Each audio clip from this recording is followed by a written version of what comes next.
할렐루야. 아멘. 예. 지난주에는 우리 하나님의 나라의 법인 십계명에 대해서 우리 살펴보았습니다.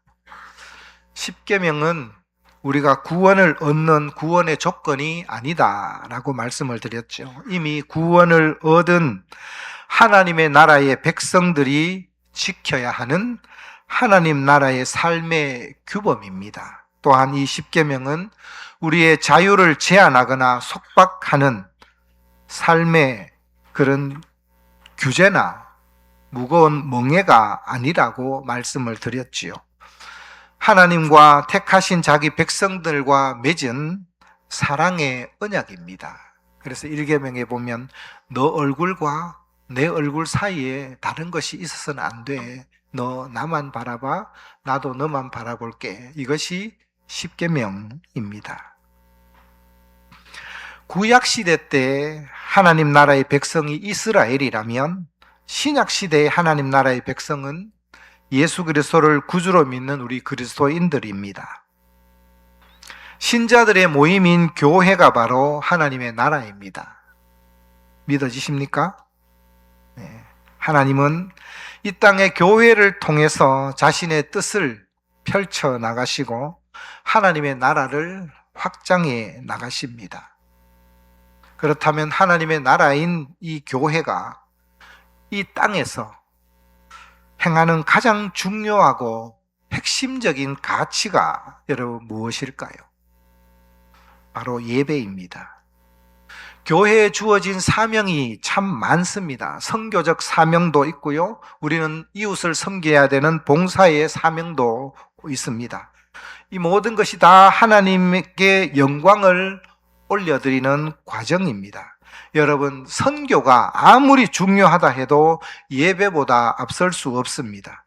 이 세상은 모두 창조주 하나님과 구속주 하나님을 예배하기 위해 존재합니다.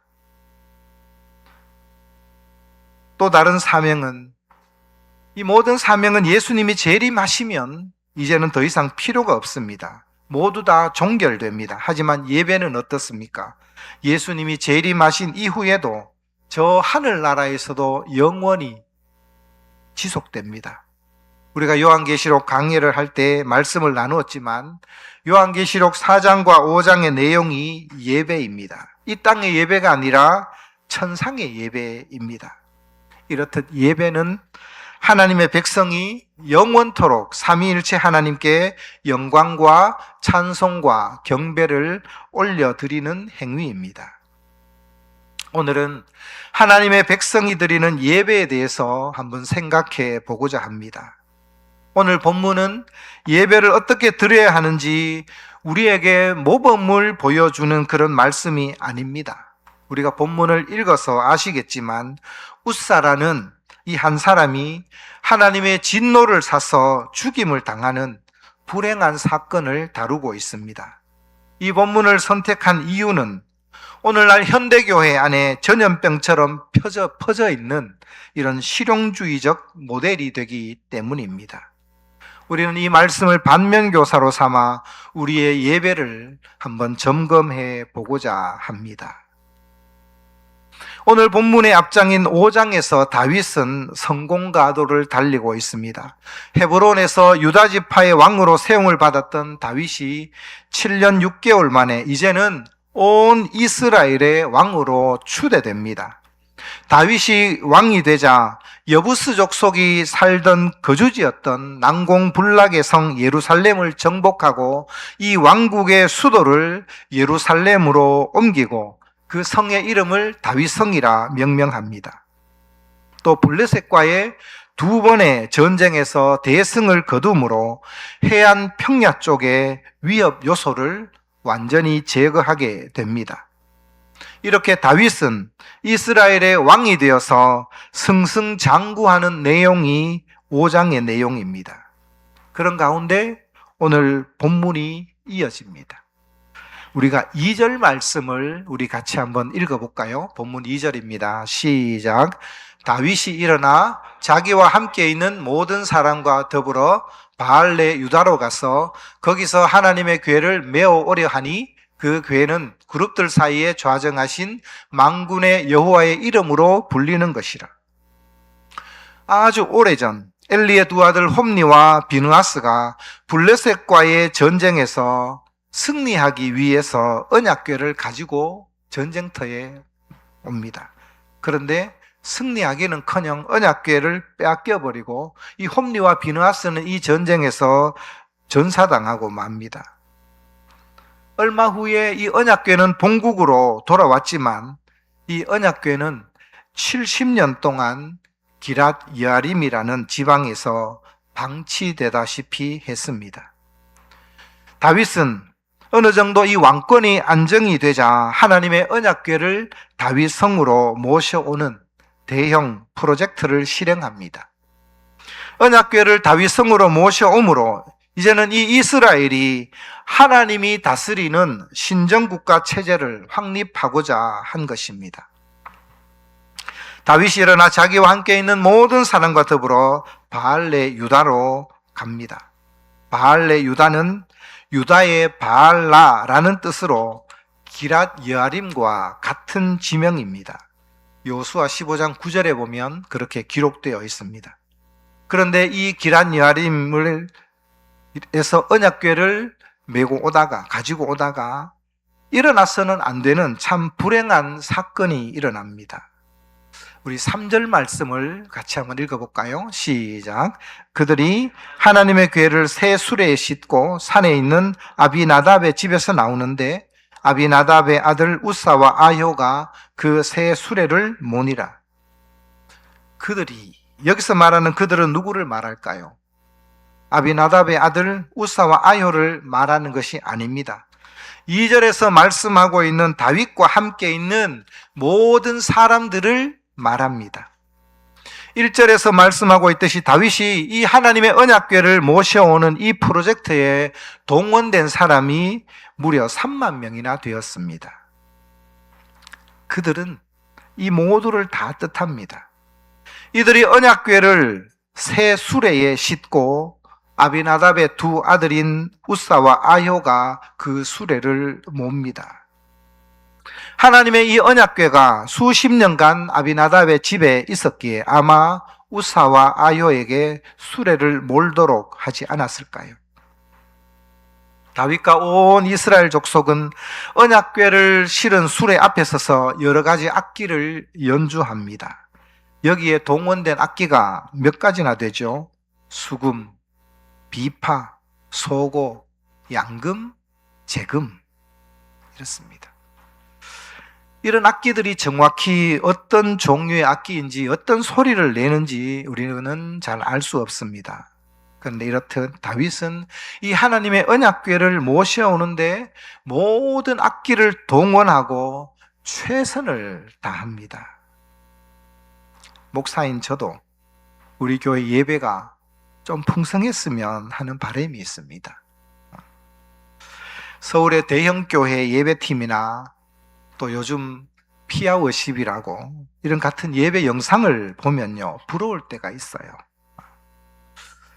어떨 때 우리 박예찬 집사 혼자서 찬양을 일을 할 때 보면 좌우에 한 명씩 싱어가 2명만 있어도 참 좋을 텐데 이런 생각을 합니다. 좀 안쓰럽기도 하고요. 저만 그렇게 생각하는 것이 아니겠죠? 네. 드럼도 있습니다. 그런데 드럼이 놀고 있습니다. 드러머도 있었으면 좋겠고요. 일렉이나 베이스, 세컨도 있었으면 좋겠습니다. 그러면 우리 예배가 얼마나 더 풍성할까요? 그죠? 다윗이 이렇게 모든 악기를 동원하여 하나님의 언약궤를 모셔옵니다. 모든 일이 순조롭게 진행되는 것 같습니다. 그런데 그 다음 6절 말씀을 한번 보십시오. 6절을 한번 같이 읽어볼까요? 시작. 그들이 나곤의 타작마당에 이르러서는 소들이 뛰므로 우사가 손을 들어 하나님의 궤를 붙들었더니, 여러분, 이 기랏 여아림에서 예루살렘까지의 거리가 약 15km입니다. 성인의 걸음으로 한 3시간에서 4시간 정도 걸릴 것입니다. 나곤의 타작마당에 이르렀다라는 것은 이제 예루살렘에 거의 다 온 것입니다. 근데 갑자기 이 낙원의 타작마당 근처에 왔을 때 소들이 갑자기 뛰기 시작합니다. 수레의 뒤를 바짝 붙어서 따라가는 우사는 하나님의 언약궤가 떨어질까 봐 본능적으로 손을 펴서 언약궤를 잡습니다. 그런데 어떻게 되죠? 7절 말씀을 한번 보십시오. 여호와 하나님이 우사가 잘못함으로 말미암아 진노하사 그를 그곳에서 치시니 그가 거기서 하나님의 궤 곁에서 죽으니라. 우사가 하나님의 언약궤에 손을 대는 순간 하나님이 진노하심으로 우사는 그 자리에서 즉사하고 맙니다. 성경은 우사가 언약궤를 손으로 만질므로 하나님의 진노를 사고 그 벌로 죽임을 당한 것처럼 말씀하고 있습니다. 여호와 하나님이 우사가 잘못함으로 말미암아. 여러분, 과연 이 모든 책임이 우사에게 있을까요? 우사가 언약궤를 손으로 만졌다는 이 죄악의 결과로 과연 우사가 죽임을 당한 것일까요? 우리는 성경을 조금만 더 자세히 들여다보면 그렇지 않다라는 것을 알 수 있습니다. 여러분, 하나님의 이 언약궤를 모셔오는 이 프로젝트는 우사가 진행한 것이 아니죠. 다윗이 작정하고 결정해서 추진한 일입니다. 1절을 보면 다윗이 언약궤를 옮기기 위해 온 이스라엘에서 3만 명을 뽑았다 이렇게 말씀을 하고 있죠. 2절을 보면 다윗이 일어나 자기와 함께 있는 모든 사람을 데리고 바알레 유다로 갔다 이렇게 말씀을 합니다. 5절에 보면 다윗과 온 이스라엘 족속이 여러 가지 악기와 수금과 비파와 소거 등으로 여호와 앞에서 연주했다라고 기록하고 있습니다. 9절 말씀에도 다윗이 그날의 여호와를 두려워하여 10절에도 다윗이 여호와의 궤를 옮겨. 여러분, 주어가 모두 누구로 나와 있습니까? 다윗으로 나와 있습니다. 다윗. 여러분, 하나님의 궤를 언약궤를 모셔오는 이 프로젝트는 다윗의 계획 아래 다윗이 주도로 진행된 것입니다. 그렇게 보자면 언약궤를 수레에 싣는 것 역시 우사와 아효가 자기들이 독단적으로 결정한 것으로 보기는 어렵습니다. 아마 다윗의 명령하에 이루어진 것일 것입니다. 그런데 우사가 죽임을 당한 것입니다. 여러분, 이 언약궤를 옮겨오는 이 큰 행사에 무엇이 잘못되었을까요? 2절 말씀을 보면 거기서 하나님의 궤를 어떻게 해요? 메어 오려 하니. 다윗이 처음 기란 여아림에서 언약궤를 옮겨오고자 할 때 처음에는 메어 오려고 했습니다. 그런데 어떻게 했죠? 수레에 실었습니다. 언약궤는 수레에 실으면 안 됩니다. 하나님의 언약궤는 반드시 레위 지파 가운데 그것도 고핫 자손들이 어깨에 메고 옮겨야 됩니다. 민수기 4장 15절에 보면 이렇게 기록되어 있습니다. 우리 같이 한번 볼까요? 민수기 4장 15절 앞에 모니터 있습니다. 같이 읽어봅시다. 시작. 진영을 떠날 때에 아론과 그의 아들들이 성소와 성소의 모든 기구 덮는 일을 마치거든 고핫 자손들이 와서 맬 것이니라. 그러나 성물은 만지지 말라. 그들이 죽으리라. 회막 물건 중에서 이것들은 고핫 자손이 맬 것이며, 분명히 민수기 4장 15절에는 고핫 자손들이 와서 맬 것이라고 나와 있습니다. 고핫 자손이 맬 것이며 두 번이나 이렇게 말씀하고 있습니다. 하나님의 언약궤를 비롯한 성소의 모든 기구를 고핫 자손이 어깨에 매라고 분명하게 명령하고 있습니다. 그러므로 여러분, 사실 이 언약궤를 옮긴다라는 표현이 맞지 않습니다. 여러분, 언약궤는 짐짝이 아닙니다. 언약궤 위에는 두 그룹의 형상이 있습니다. 천사 모양의 두 그룹이 있습니다. 이것을 은혜를 베푸는 자리라는 뜻으로 시은소 또는 시은좌라고 합니다. 여호와 하나님이 앉는 자리입니다. 보좌입니다. 그러므로 언약궤는 옮기는 것이 아니라 어떻게 해요? 모시는 것입니다. 모시는 것. 다윗이 언약궤를 수레에 실었다는 것은 모시는 것이 아니라 물건이 담긴 짐짝처럼 옮긴 것입니다. 이것은 하나님의 말씀을 어긴 것이요, 큰 불경을 저지른 행위입니다. 언약궤를 레위 지파 가운데 고핫 자손이 어깨에 메어야 한다는 이 사실을 다윗이 몰랐을까요? 아닙니다, 여러분. 분명히 알고 있었습니다. 그런데 왜 다윗은 이 언약궤를 수레에 실었을까요? 동원된 사람만이 3만 명입니다. 그 가운데 고핫 자손이 없었을까요? 분명히 있었을 것입니다. 그런데 왜 수레에 실게 했을까요? 여러분, 성경에서 언약궤를 수레에 실은 예가 있습니까? 없습니까? 예? 예, 있습니다. 누가 언약궤를 수레에 실었습니까? 하나님을 잘 알지 못하는 이방 블레셋 사람들이 이 언약궤를 수레에 실었습니다. 우리 사무엘상 6장 7절 8절 말씀 두 절을 같이 한번 볼까요? 자, 같이 읽어봅시다. 시작. 그러므로 새 수레를 하나 만들고 멍에를 메어보지 아니한 젖나는 소 2마리를 끌어다가 소에 수레를 메우고 그 송아지들은 떼어 집으로 돌려보내고 여호와의 궤를 가져다가 수레에 싣고 속건제로 드릴 금으로 만든 물건들은 상자에 담아 궤 곁에 두고 그것을 보내어 가게 하고. 이 말씀을 이해하려면 우리가 앞뒤 문맥을, 그 배경을 좀 알아야 됩니다.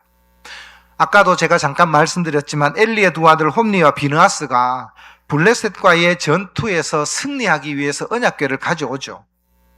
전세를 뒤집기 위해서 언약궤를 가져왔는데 어떻게 됩니까? 결과는 승리하기는커녕 전쟁에 대패하고 말죠.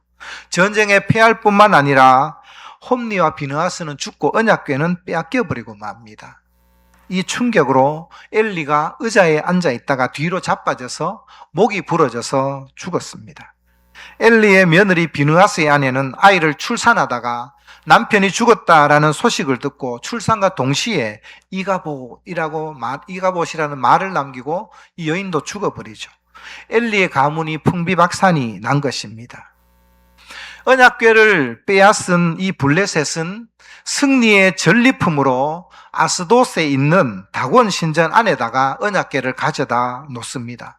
그런데 다음 날 아침에 일어나 보니 어떤 일이 일어났습니까? 자기들이 섬기는 신인 이 다곤 신이 언약궤 앞에 넘어져서 엎어져서 얼굴이 코에 땅에 닿아 있었습니다. 여호와의 언약궤 앞에 절하는 모습이 된 거예요. 바짝 엎드려서. 근데 얼른 이렇게 세워놨죠. 그런데 다음 날 보니 또 넘어졌습니다. 그런데 이번에는 손목도 끊어지고 목도 부러져 있었습니다. 그리고는 이 아스돗에 독한 종기로 온 사람들이 종기 때문에 막 몸에 종기가 일어났어. 부르짖었습니다. 그래서 아스돗에서 어디로 옮겨가냐면 가드로 언약궤를 옮겨놓습니다. 그러자 가드 지역에 또 독한 종기가 나게 되었습니다. 이렇게 언약궤가 옮겨가는 지역마다 하나님께서 독한 종기로 블레셋을 치신 것입니다. 견디지 못한 블레셋 사람들이 안 되겠다, 이 언약궤를 다시 이스라엘로 돌려보내기로 결정합니다. 그래서 이들은 한 번도 사용하지 않은 새 수레를 만들고 그 수레에 언약궤를 싣고 속건제로 쓰일 금독종 5과 금지 5마리를 언약궤와 함께 수레에 실어서 보냅니다. 그런데 이들에게도 생각이 있었던 거예요. 진짜 이 재앙이 우연히 일어난 것인지 아니면 정말 이스라엘이 섬기는 하나님이 살아계셔서 하나님이 내린 재앙인지를 알고 싶었습니다. 그래서 어떻게 하느냐, 수레를 끄는 소를, 일반 소가 아닌 젖을 물리는 새끼가 있는 소를 2마리를, 암소를 데리고 오죠. 그리고는 새끼는 자기 집에 메어 놓습니다. 그러면 젖을 물려야 하는 소는 그 언약궤를 실은 수레에 매이면은 어떻게 할까요? 사람이 끌고 가면은 끌려가겠지만 그냥 두면은 새끼가 있는 자기 집으로 가는 것이 확률상 거의 99%입니다. 그런데 이 암소들이 어떻게 하느냐? 큰 소리로 한번 음메 울고는 자기 집으로 가는 것이 아니라 좌로나 우로나 치우치지 않고 곧장 이스라엘 땅으로 베세메스라는 곳으로 올라가게 된 것이죠. 무엇이 확정되었습니까? 이 블레셋 땅에 임한 이 재앙이 우연히 일어난 것이 아니라 하나님이 직접 벌하신 것이라는 것을 확실하게 하나님이 보여주신 것입니다. 이때 블레셋 사람들에 의해 이 언약궤가 수레에 실린 적이 한 번 있습니다. 그런데 언약궤를 이 수레에 실은 사람들은 하나님을 알지 못하는 이방인입니다. 언약 백성이 아니죠. 아마 이때의 기억들이 이스라엘의 백성들의 머릿속에 남아 있었을 것입니다. 이들이 하나님의 말씀을 버리고 이방 블레셋을 따라 한 것입니다. 다윗이 언약궤를 수레에 실은 것은 이것이 편리하고 그리고 합리적이고 실용적이기 때문입니다. 여러분, 무거운 짐을 어깨에 한번 짊어져 본 적이 있으십니까? 그냥 여행 갈 때 배낭 짊어지는 것 말고요. 혹여 상려를 한번 메어 보신 적이 있으신지요? 상려. 아니면은 시골에 가면 나무를 해서 무거운 나무짐을 지고 지게를 한번 짊어져 본 적이 있으십니까? 지게를 전 어릴 때 지게를 져봤습니다. 얼마나 무거운지 몰라요. 지게 지고 가다 산에서 내려오다가 비틀비틀거리다 쿡 넘어진 적이 참 많이 있습니다. 저희 아버지가 혼났어요. 지게도 제대로 못 진다고.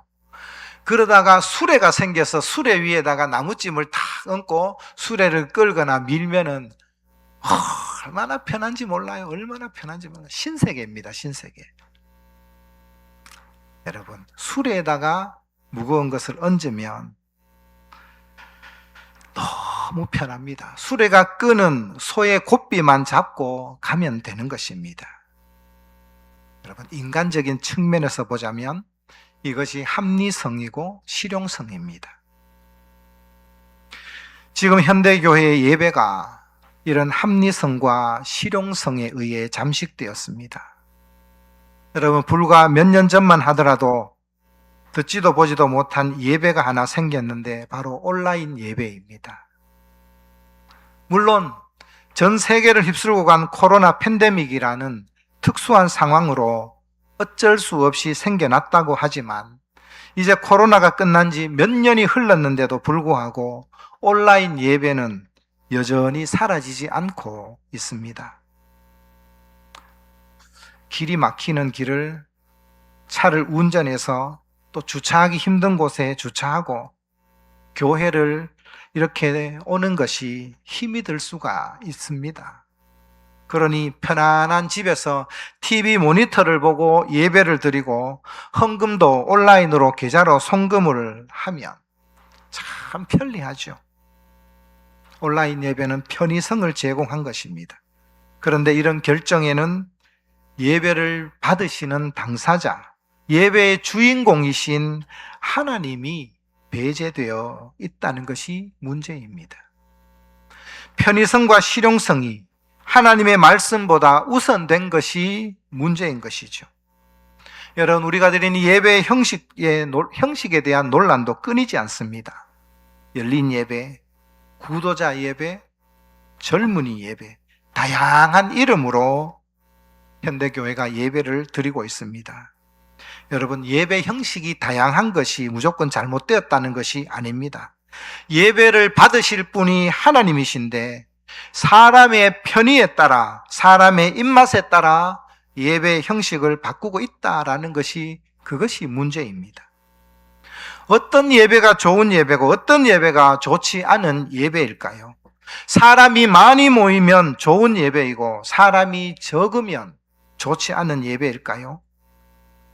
각종 악기와 형형색색의 조명빛과 무대를 꽉 채운 싱어의 이런 웅장한 찬양으로 우리의 가슴이 짜릿한 감동을 주면 그것이 좋은 예배이고, 그렇지 않으면 좋지 않는 예배일까요?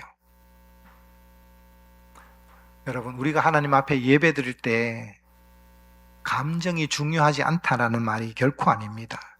이후에 다윗이 제사장들이 언약궤를 메고 올 때 온 힘을 다하여 다윗이 한 것이 뭐냐? 춤을 췄습니다. 나중에 미갈이 책망하자 뭐라고 합니까? 내가 사람들 앞에 춤을 춘 것이 아니라 여호와 앞에서, 하나님 앞에서 춤을 췄다, 이렇게 말하죠. 온 백성들은 즐거이 크게 환호했습니다. 그런데 여러분, 이 감정이 자기의 위로, 자기 만족을 위한 그런 감정이거나 그런 퍼포먼스면 안 됩니다. 다윗이 이후에 이 잘못을 깨닫게 됩니다. 레위 사람들을 모아 언약궤를 메어 올립니다. 역대상 15장 2절부터 4절까지 말씀을 우리 같이 한번 읽어볼까요? 시작. 다윗이 이르되 레위 사람 외에는 하나님의 궤를 맬 수 없나니 이는 여호와께서 그들을 택하사 여호와의 궤를 메고 영원히 그를 섬기게 하셨음이라 하고, 다윗이 이스라엘 온 무리를 예루살렘으로 모으고 여호와의 궤를 그 마련한 곳으로 메어 올리고자 하여 다윗이 아론 자손과 레위 사람을 모으니, 다윗은 우사가 죽은 이후에 곰곰이 생각한 겁니다. 내가 하나님을, 언약궤를 모셔오는데 우리의 편의성을 위해서 하나님의 말씀을 잊어버렸구나, 우리 편리함만을 우리가 생각했구나 라고 회개하고 난 이후에 레위 자손을 불러 모아서 이제는 말씀이 기록한 대로 언약궤를 메고 다시 다윗 성으로 갔던 것입니다. 여러분, 좋은 예배, 하나님이 기뻐하는 예배는 하나님이 말씀하시는 대로 말씀 안에서 드리는 예배입니다. 사람이 많든 적든, 때로는 악기가 없어도 우리 마음에 성령님이 계시고 말씀 안에서 예배드리고 예수 그리스도의 그 피 묻은 십자가의 보혈을 의지하여 우리가 주님 앞으로 나아간다면 그것이 좋은 예배입니다. 그 예배가 바로 하나님이 기뻐하시는 예배입니다. 오늘날 우리는 편리성과 실용성을 앞세워 말씀의 기준에서 벗어나는, 하나님의 언약궤를 수레에 실는 그런 어리석음과 죄를 범하지 말아야 됩니다. 여러분, 예배의 주인공은 사람이 아니에요. 목사의 어떠함이 아니고, 설교에 누가 설교를 잘하느냐의 기준도 아니고, 이 교회에 가서 내가 어떤 유익을 받느냐가 기준이 되어서는 안 됩니다. 예배의 주인공은 하나님입니다. 하나님께 영광을 올려드리고 그분께 우리가 집중하는 것이 참 예배입니다. 오래전에 제가 섬기고 있던 교회, 부목사로 섬기고 있던 교회 어느 집사님이 교회를 옮기겠대요. 제가 상담을 한 적이 있습니다. 옮기는 이유가 뭐냐? 이 교회는요, 주일학교가 너무 없습니다. 우리 아이 친구가 우리 교회에 없어서 우리 아이 친구들이 있는 교회로, 더 큰 교회로 내가 옮겨가야 되겠어요, 이러더라고요. 여러분, 교회 선택의 기준이 뭐예요? 하나님의 뜻이 아니에요. 어떻게 하면 내 아이에게 유익한 곳으로 내가 신앙생활 할까가 기준이 되어버린 거예요. 그래서 제가 그분에게 어떻게 권면을 했냐면, 하나님이 그런 모든 상황을 알고 있는 가운데 이 교회에 섬기면 하나님이 그 교회 가는 것을 더 기뻐하시겠어요? 그럼에도 불구하고 주일학교가 빈약한 이곳에서 섬기는 것이 하나님이 더 기뻐하시겠습니까? 하나님을 기쁘시게 하면 하나님께서 당신 아이 친구가 없더라도 하나님이 책임져 주지 않겠느냐고 그렇게 권면을 했는데도 불구하고 그 지역에서 제일 큰 교회로 옮겨가더라고요. 여러분, 우리는 교회 예배르든 우리가 신앙생활 하든 교회를 선택하든 내가 원하는 곳이 아니라 하나님이 원하는 곳에 내가 있기를 하나님이 원하시는 것입니다. 그래서 우리는 예배든 우리의 신앙생활이든 그 기준이 하나님의 말씀이어야 되고 하나님이어야 된다라는 것입니다. 여러분, 사람의 생각, 사람의 편리성이 중심이 되는 이런 시대에 우리가 하나님만을 높이고 하나님께만 영광을 올려드리며 하나님만이 기뻐하는 그런 예배, 그런 예배자가 되는 우리 성신교회, 저와 여러분이 되기를 주님의 이름으로 축복합니다. 오늘 우리가 말씀을 통하여 내 안에서 우리 삶의 영역에서 우리 신앙생활하면서 나의 편리성을 추구하면서 늘 자꾸 수레에다가 우리 하나님 말씀을 얻는 것은, 하나님을 얻고자 하는 것은 없는지 우리 자신을 한번 돌아보는 그런 이 하루가 되기를 주님의 이름으로 축복합니다.